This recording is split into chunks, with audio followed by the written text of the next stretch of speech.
Okay, hello po. Welcome sa Happy Angel Reading. And babasa po tayo kay Sagittarius para sa susunod na buwan, no? Ito yung sa kanyang career at love life. So, kung bago ka po sa ating channel, don't forget to like and subscribe po and hit the notifications bell. Ayan, no? So, para sa yung susunod na buwan, Sagittarius, sa titingnan natin, no? Sa yung pag-ibig at karera, parang general reading, no?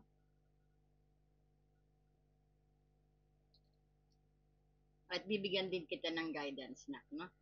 May guidance ka din marireceive para gabay mo sa iyong susunod na buwan. Okay, ano po ang tsaka titingin din tayo ng tao na talagang mag-influensya sa buwan ng Agosto mo, no?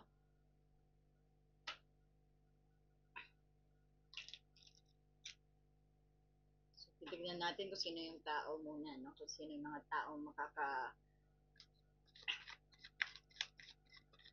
makakaharap or makaka-influensya sa susunod na buwan mo, Sagittarius. Okay.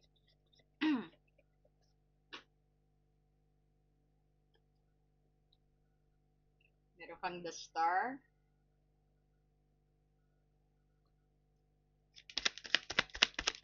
para kay Sagittarius.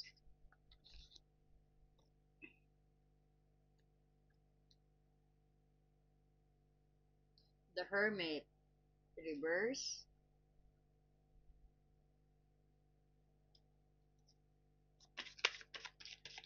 Para kay Sagittarius sa susunod na buwan.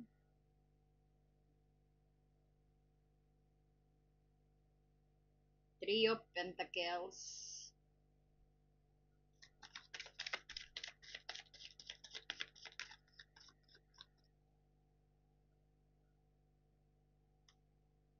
Kung tayo nang clarify, no? Sa-clarify natin. Page of Pentacles.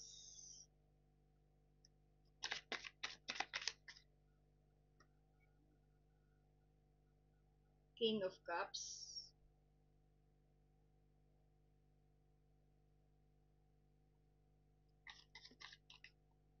And Eight of Cups. Ayan. So, nakikita ko na rito, malaki influensya sa'yo ang mga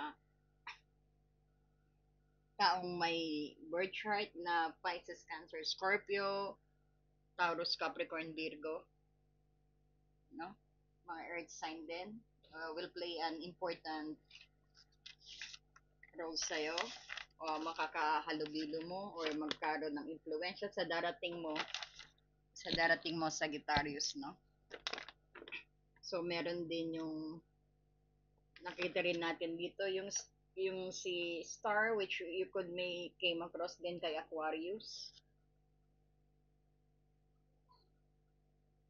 at kay Virgo kasi may Hermit tayo dito, no? So yan yung titingnan kung tingnan natin sa mga basa nito, no?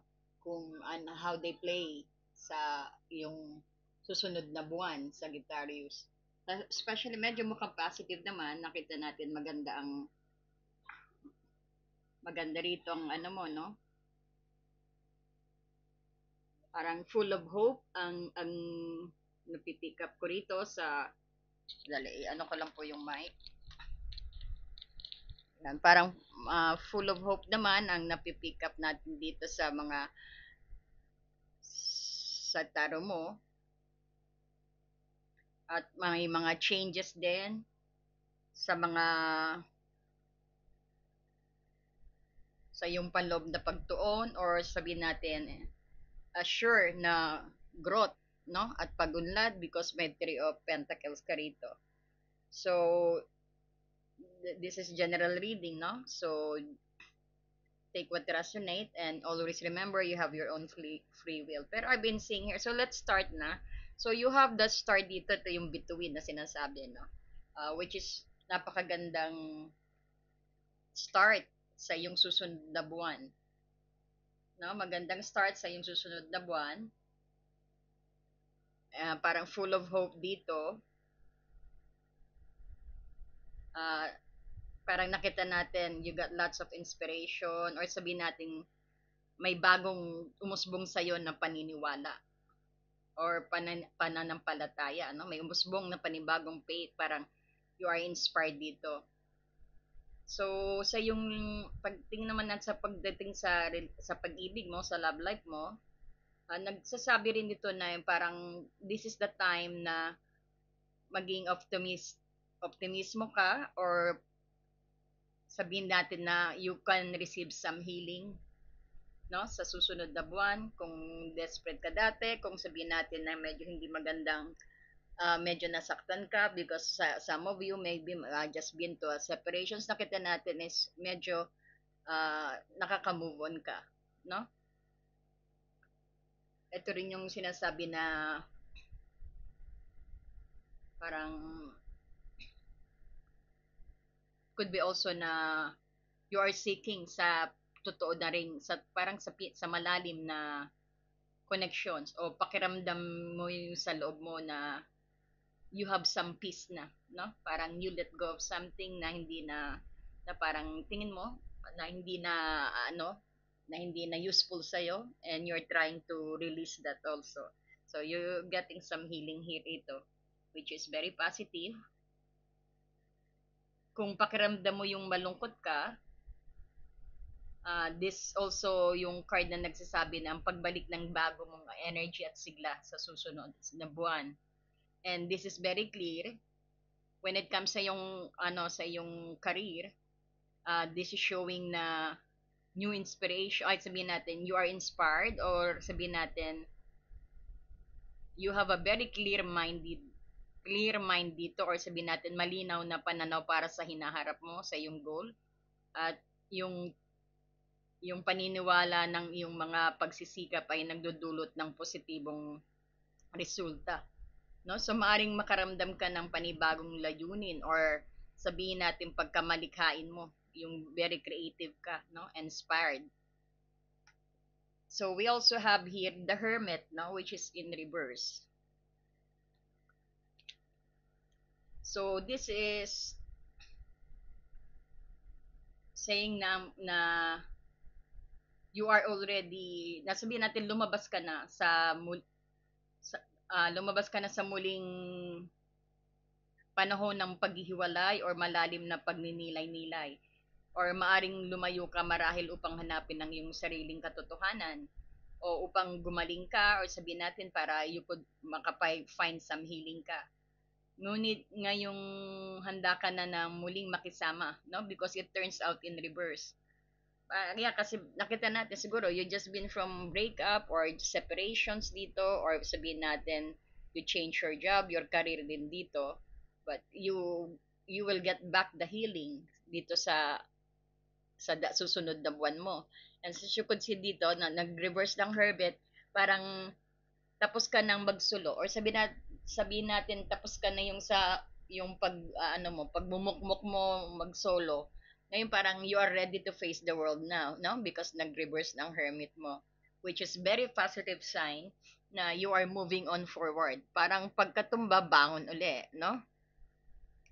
So, yung masyado, kasi pinag-isipan mo yan eh. Ibig sabihin, masyado kang, yung pagninilay mo, ngayon parang you're ready now.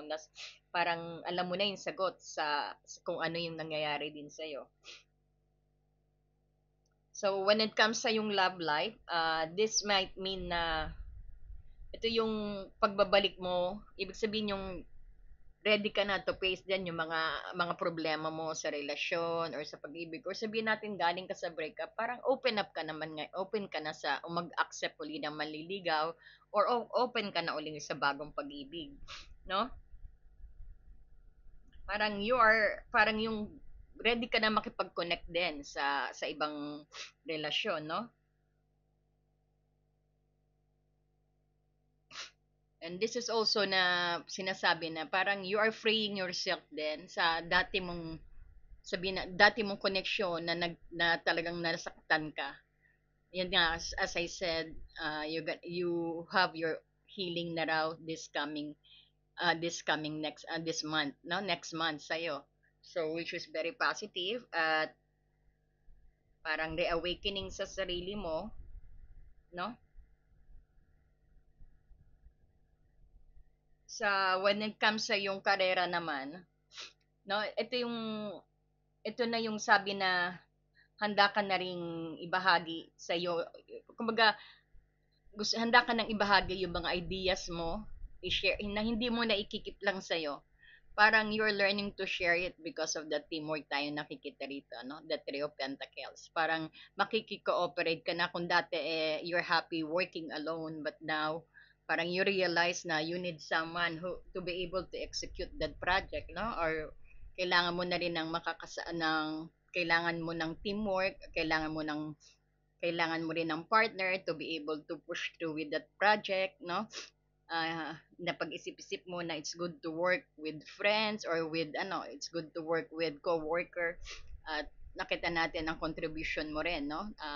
So nagkaroon ka ng improvement sa ibig sabihin sa pakikipag-partner sa teamwork kung dati naiilang ka na may mga kasama ka sa trabaho na mas gusto mo mag-work alone, but now parang ito yung changes na nakita mo, ito siguro yung new introspections mo na you need you realize this coming month na kailangan mo ng partner to be able to execute that project at para maging maganda ang project, no? Tsaka, so yung introspection mo na ano mo rin yung importansya ng partnership, no?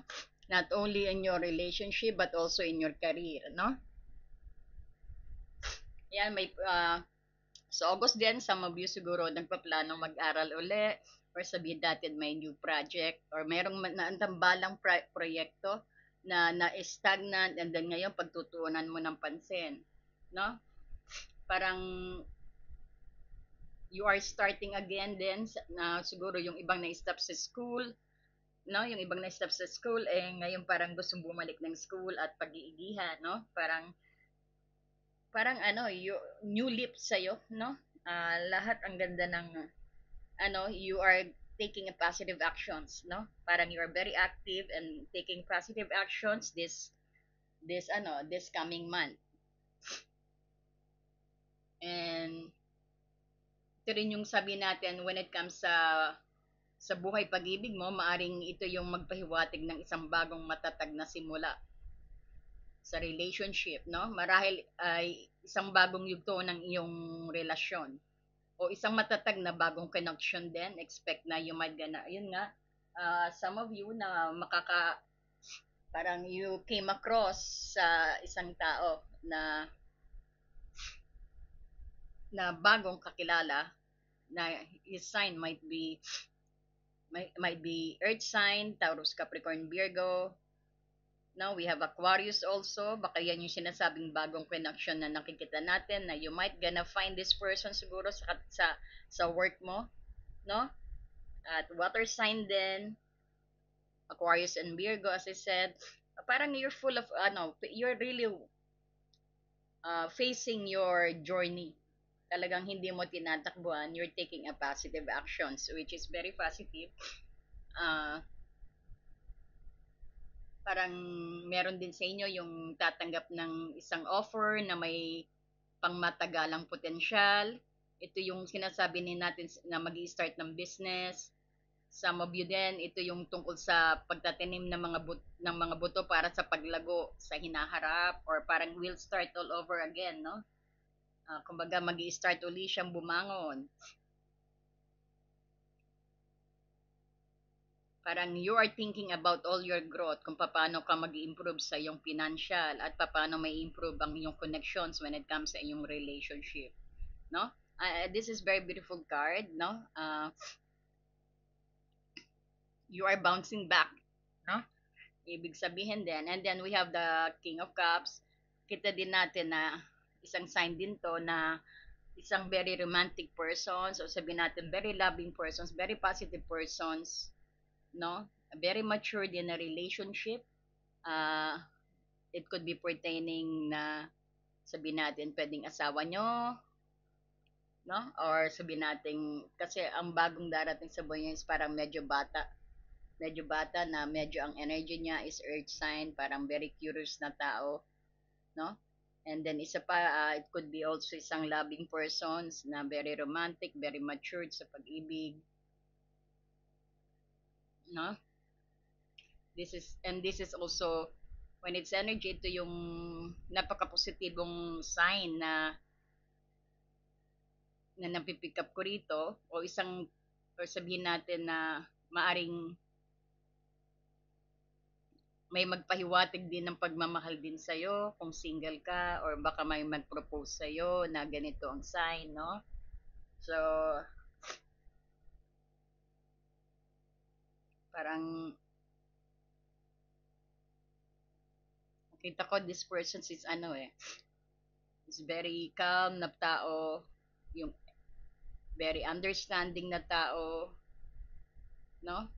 Very fair na tao, at saka parang this is very matured when it comes sa relationship. Nakikita din natin parang magaling din mag-advise. Siguro dyan kayo madidevelop. When it comes sa yung career naman, this is saying na mahalin ang trabaho at work. This is also sinasabi na, let's say na sa pamumuno na may parang habag, at parang may patience at very full of experience na tao kang makakalubilo, might be at work, no? Natutulungan ka sa pagunlad mo or tutulungan ka sa bago mong proyekto, no? At isang very strong din na emotional intelligence sa mga, when it comes sa mga, let's say, professional connections mo, no? Malamang na nakikita, sabihin natin na malamang na makikilala mo rin sa work mo itong ano, no, itong tao. Could be your boss, no? Or pwedeng sabihin natin some of you naman na when it comes sa pag-ibig, isang bagong pag-ibig na very matured, na magiging sabihin natin na it could be your life partner also, no? So meron ka rin ditong Eight of Cups, no? Which is the meaning na ito yung parang your paglayo mo sa bagay na hindi na naglilingkod sa iyo, or sabihin natin paglayo mo sa mga toxic people, paglayo mo sa mga hustle and bustle street, parang you are trying to change your path dito, na ito yung sabihin natin, to yung mga toxic or yung mga not good, na alam mo kaagad na hindi nagbibigay sa iyo ng magandang impluensya, so tinatalikuran mo na. Ibig sabihin you're getting out on that toxicity, you're getting out of that ano no, of that distractions, no, na mag-lead sa iyo. Medyo hindi rin mabilis ang, hindi, medyo mahirap din yung pagtalikod, sabi especially pag sa mga tao na gusto mo yung mga tingin mong gusto mo nang iwasan na tao, medyo hindi rin mapapadali. Sabihin natin na may mga challenge din dito, no? Ayan, kailangan mong maghanap ng path to be able na matalikuran talaga. Or sabihin natin, some of you din sa August is merong mag-quit sa kanyang, sabihin natin, mga bad habits, or sabihin natin yung mga sa drinking, yung mga sabihin natin some unhealthy habits na you wanted to stay away, medyo it's very challenging sa iyo. Kasi andyan yung mga magwi-withdrawal ka, experience ka ng anxiety, no? To those people who want to ano, yung gustong talikuran yung mga pagsisigarilyo, pag-inom ng alak, medyo mahirap na labanan din, kasi baka maka-experience ka rin ng anxiety or ano, no, parang yan yung actions mo rin. One of your plan din sa goal is to quit something na tingin mo you're na hindi na nakakabuti sa iyo, no? Ayan, so dahan-dahanin mo para hindi mabigla ang katawan mo, kasi yun nga, mahirap yung when it comes sa withdrawing those toxins sa body mo rin, ano.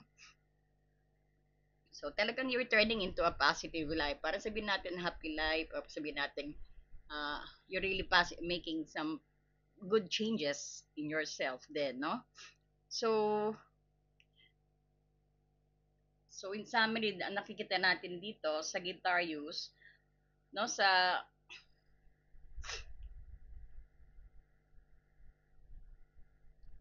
susunod na buwan mo. So let's put them together. Uh, sa darating na buwan ay may hawak na nangangakong pagbabago sa iyo or new start at na full of hope. You stay in positive action for your growth. Andyan yung mga changes na pagiging cooperations din, kooperatiba mo when it comes sa yung workplace, mas pagtitibayan mo, sabihin natin yung kung may karelasyon ka, pagtitibayan mo lalo ang iyong relasyon, no? So, this is also telling na lumalabas ka na sa anumang mga dating parang lumalabas ka na sa mga toxic people nga, sabi natin yung you are releasing your being entrapment sa mga toxic sa mga habits na hindi na tingin mong unhealthy habits, talagang ayun parang panibagong buhay sa iyo, no? Talagang pipilitin mo kung nagsisigarilo ka, pipilitin mo ma-stop 'yan, which is good thing. So, you have a new start dito up na you are trying your best to quit on lots of negative impact that is impacting you, no? So you are very much full of hope na maalalagpasan mo 'yan at yung bagong pag-asa ang maganda rito no?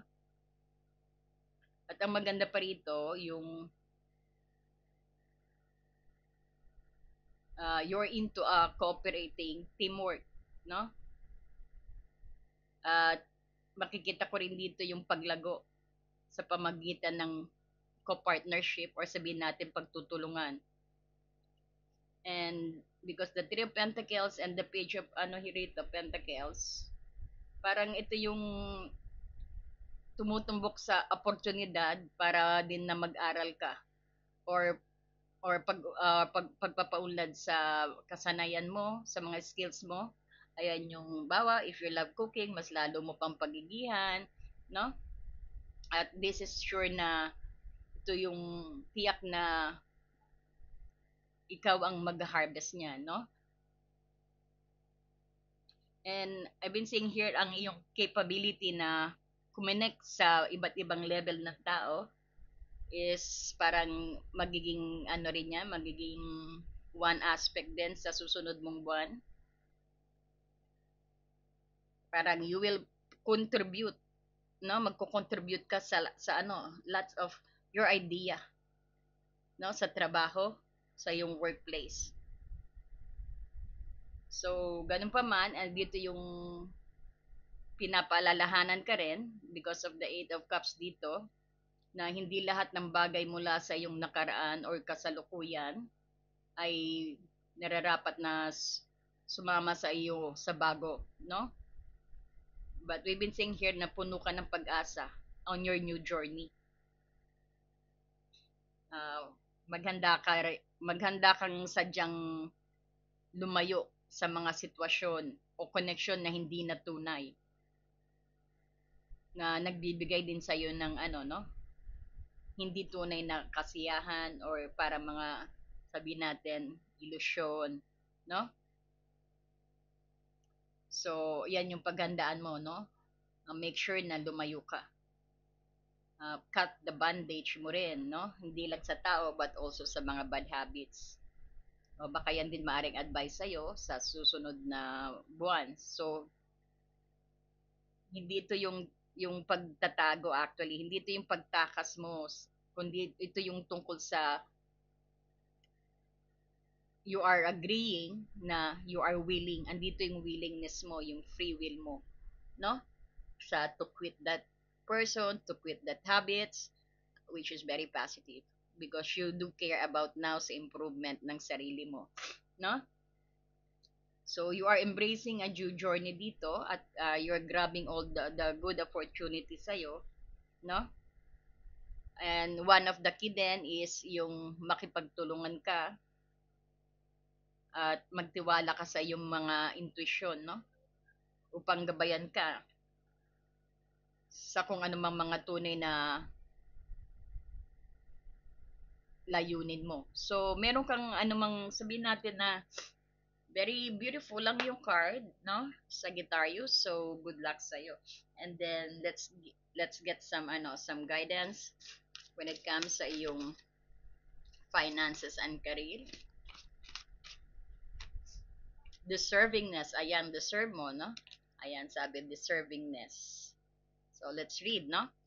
You are a beloved child of God like everyone else, and you deserve to receive the support that will allow you to focus upon your divine life purpose. So even if you can recognize your lovable qualities, trust that God and the angel can see how amazing you truly are. No? Ayan, napakagandang guidance sa iyo.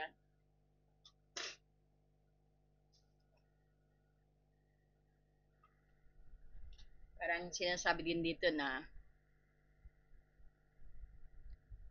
kung anong meron sila, you have that also, no? Just wait for the proper just wait for the proper timing kung kailan ibibigay sa'yo, kung kailan ka handa, no? And you don't need to worry dahil kung meron siya, magkakaroon ka rin niya, no? Parang you deserve also not to be happy. You deserve also na